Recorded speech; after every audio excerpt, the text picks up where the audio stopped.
दोस्तों, यह वीडियो सिर्फ मनोरंजन के लिए बनाया गया है। इसका मकसद किसी भी कलाकारों को ठेस पहुंचाना नहीं है। कृपया इसे दिल, दिमाग और फेफड़े पर ना ले। भौजी, हमरा तोहर सिस्टम लेवे के बा। एकरा में का फंक्शन बा? एमे खेले वाला ऑनलाइन गेम बा।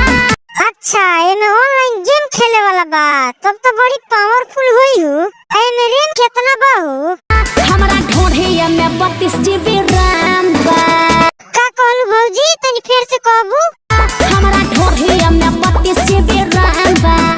32 GB रैम? वो तेरा ढोढ़िया में? ए भौजी, हम तो सिस्टम के बारे में पूछा तनी, तू अपने बारे में बतावे लगलू। हमरा ढोढ़िया में 32 GB रैम बा। जब ढोढ़िया में रैम बा तो ओकरा नीचवा का बा भौजी? आ ओकरा नीचे ब्लूटूथ सेम बा। हमरा ढोढ़िया में 32 GB रैम बा। ए भौजी, तारा चुलिए में कोनो फंक्शन बा का हो? चोली में हमरा हॉटस्पॉट बाटे। का चोली में हॉटस्पॉट बा? ए भौजी, तब तो हमारी यारवे कनेक्ट करा के तोरा के जियान कर दियो सब।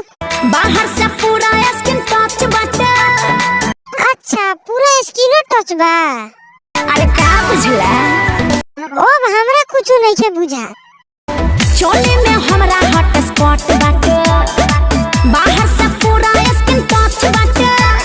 ए भौजी, खाली तू ही बताओ तारू, हम कैसे चेक करें? आबो दबा के बटन कॉल तू चेक हो। बात हमारा सुन सच बाटे। ए भौजी, जब इतना फंक्शन तोहरा में बा तो कोनो कॉपीराइट क्लेम आ जाई तब हो? क्या हो क्या ना कॉपीराइट क्लेम बा। हमरा ढोढ़िया में 32 GB रैम बा।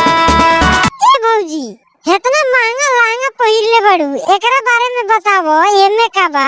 लहंगा में चले इंटरनेट हो। सारा फंक्शन बाटे सेट हो। अच्छा, एमे सभी फंक्शन सेट बा। तब तो ज्यादा मेहनत ना करे के पड़ी। महंगा मोबाइल बा हमर जवानी। तोहरा जवानी के मोबाइल कितना महंगा होई तबो हम ले ले। अर्जुन से मामला बा सेट हो। जो रे खिलाड़ी तोरा बहिन के, जब अर्जुनवा से मामला सेट बा तो हमरा से काहे अपना फंक्शन के बारे में बतावत रहली? दोस्तों, वीडियो अच्छा लगे तो लाइक करें और चैनल को सब्सक्राइब करें। मिलते हैं दूसरे वीडियो में, तब तक के लिए जय हिंद।